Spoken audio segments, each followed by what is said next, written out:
what's that? Let me see. If you enjoy the video, hit the like. If you want to see more, be sure to subscribe.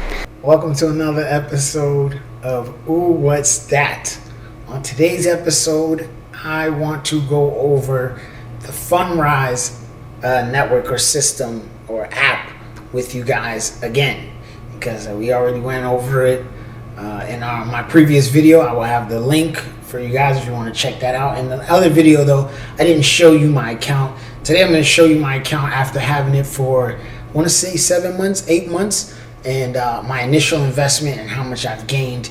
And in the other video, it was more of me showing you the fees and how the app works and the time and that kind of thing. So today I just wanted to show you guys my account so you can have a better idea of how the whole thing works. So first thing first, I want to take a look at is the Twitter page. As you guys know, I like looking at Twitter pages in order to get some information about these companies and what they're doing in their processes. So here on the Twitter page, right, we look at what's going on with Fundrise. The latest, October 2nd, they just had a tweet. Fundrise released its Q3 results. And really, this is kind of important because Fundrise, if you already have an account, I don't think it's for people who don't have an account, but they had currently was offering shares where people who already have a Fundrise account can buy shares in the actual company. But I didn't buy any shares because I think it was like a minimum you had to buy $1,000 worth of shares, and I like Fundrise, but I don't like it that much. I want to put $1,000 into it. And also because the way that they had it was they don't know when they're going to go public. So right now it's it's private owned, right? So you could buy the $1,000 worth of private shares and they may never go public for the next 20-30 years, in which case you would not be allowed to sell your shares. You would literally have to hold on to them until the day that they decided to go public, and then you would be able to sell your shares at the public price cost. So that was another reason why I didn't do it. I didn't want to lock up my money like that. But my Fundrise account, I'm leaving my money there indefinitely. Honestly, I probably won't touch it until I really need the money, you know what I mean? But if I did need it, I probably wouldn't touch it until next year anyway, at least a year. Ultimately, I would suggest people don't open up a Fundrise unless you can afford to leave your $1,000 in here for at minimum 1 year. At least you want to go 4 or 5 years without having to touch the money if you really wanted to accumulate, right? So let's go over some fees real quick, right? And here, what are the Fundrise fees? I think the fees are very important for us to know what's going on, how much they're charging us to hold on to our money. In which case, Fundrise charges 0.15% in annual advisory fees for managing your account through our online platform. We do not charge any transaction fees, sales commissions, or additional fees for enabling features on your account, such as dividend reinvestment or auto invest, right? So you're only getting paid the 0.15% every single year on the $1,000 that you put into it, right? We charge 0.85% in annual management fees, so that's on top of the 0.5% fees, right? And the full blog post would be a great read if you want to read that, but I'll show you guys right here. Scroll down a little bit. Right, so right here it shows you. Let's start with the obvious. Fundrise charges investors a small fee for our unaccredited investors, offering 0.15% in annual advisory fees to be exact. This means that over a 12-month period, you will pay $1.50 advisory fees for every $1,000 you've invested with us. For the sake of comparison, Vanguard famously low advisor fee of 0.30%. So if you scroll down a little bit more, they'll show you a chart right here, in which case you can compare it to other REITs and other realty investments. So Fundrise invests in real estate. That's what they're buying with your money. They're buying properties that they're either renting out or they're turning around and flipping for a profit, and they're sharing some of that profit with you. So that's why I like Fundrise. If I choose to never buy a house, at least I know my money is making me money through real estate, my money's making me money through stocks, my money's making me money through crypto. So you want to diversify your portfolio. You want to have your money making you money in various different areas. So if one goes down, the other one's up. If you know what I mean, it's very doubtful all three of them are going to go down. It's very, very doubtful. And Fundrise has been very good to me over the last couple of months or whatever. I don't know. So I'm going to add on my first Fundrise video. Actually, I guess I'll clip it to this video. Maybe I'll do that. I don't know. Probably won't, but if the video is long, it's because I clicked on the ending. If not, then just watch the I have the link in the description. So let's take a look at my Fundrise account, and you guys will see I actually didn't even put in that much. All right, so we are in my Fundrise account. These are notifications. They're just telling me about property that they bought for me in my name with my money. So technically I own some of these properties. All right, so let's take a look. Investor since 2021, which again was this year. I invested, I think, in February or March, something like that. In which case you can see they got transactions, portfolio, performance, overview. So let's take a look at the portfolio. Right. So here in my portfolio, you can see I have $1,270, which is great because I actually only put in $1,100 because I know I put in $1,000 to start it. And then let's go to transactions so we can find out. Yep, look right here. So investment was 100, and then investment was 1,000 in February. Yes, so in February of this year I put in $1,000, and then in April I put in another 100. I was gonna start putting in 100 every single month, but I'm not gonna lie to you, I kind of was like, yo, I'm not investing in real estate or stocks, and I just started going heavy on crypto. So I was just putting most of my money into the crypto market.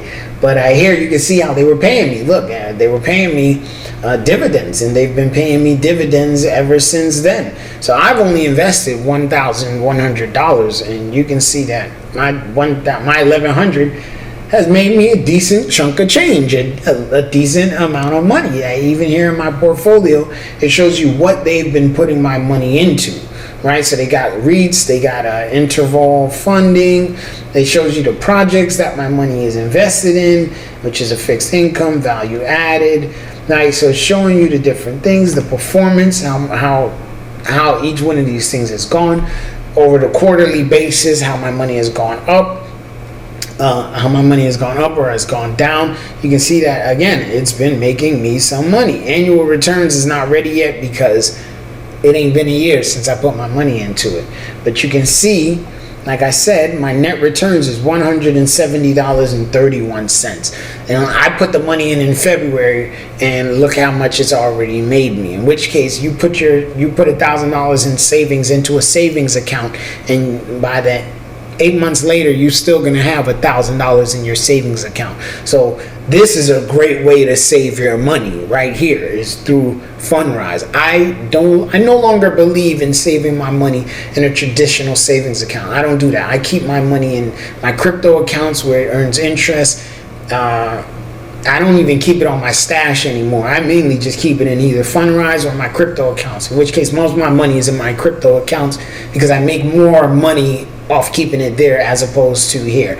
Plus, like I said, with Fundrise, they do charge you fees to withdraw the money, to take the money out. You are going to pay some fees, so you might want to know that. Matter of fact, I'm going to show you that. So here is the page for looking at the fees if you want to know how much it costs you to take out the money. So like I said, if you're going to use Fundrise as a way to save, as a savings account, to put your money in and save your money, these are the fees, right?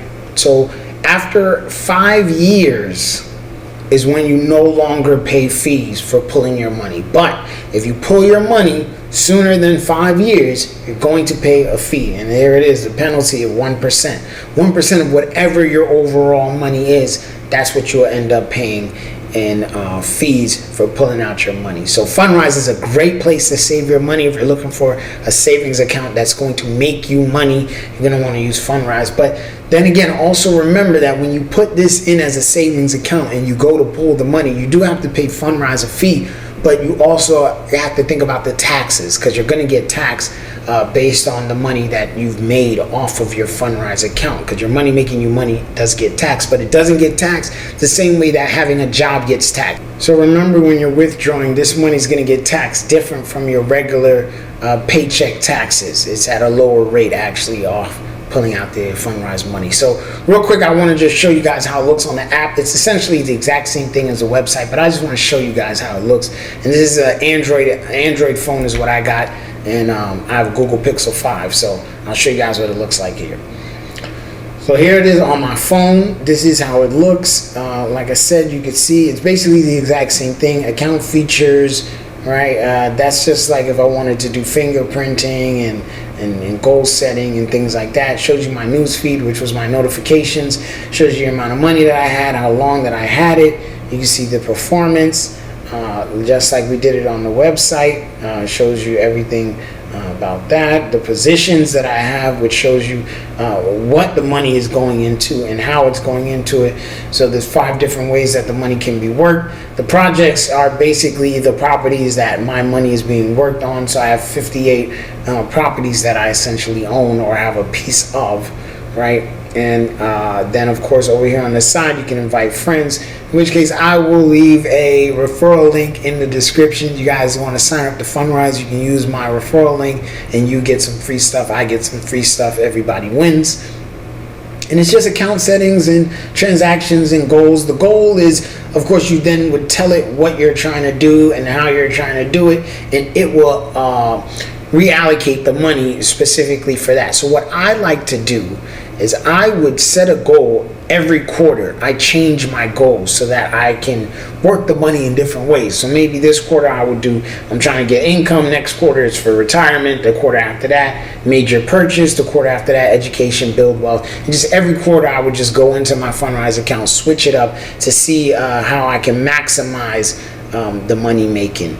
But I just wanted to show you guys again my Fundrise account, because I didn't show it the first time. I don't really like showing my money like that, you know, just randomly to people. I don't think that's very cool, because not everybody has $1,000 to invest. You know, people's hearts are very fragile and tender, and so they get offended and hurt sometimes. And then of course you got haters, people who look at that and say, "Ah, this man got $1,000 and he couldn't even loan me $100." But that's something different. So I just wanted to show you guys my Fundrise account, and that way you guys can see the way that the money works, man. Work your money, don't work your body. Work your money. You making money, you can invest. Believe me, you can invest. Don't say you broke, because you're not broke. You have money. If you can afford McDonald's and KFC and Dunkin' Donuts and Starbucks, I don't care if it's a $3 coffee. That's $3 that you could have invested into your Fundrise account, into, you know, stocks and bonds and crypto and things like that. So work your money, don't work your body. And always remember this when it comes to making money and making your money make you money.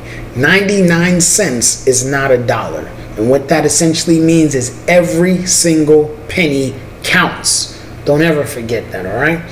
So thanks for watching another episode of Ooh, What's That? And let's all remember, man, we all out here trying to do the same thing. Just be happy and survive. Y'all stay blessed.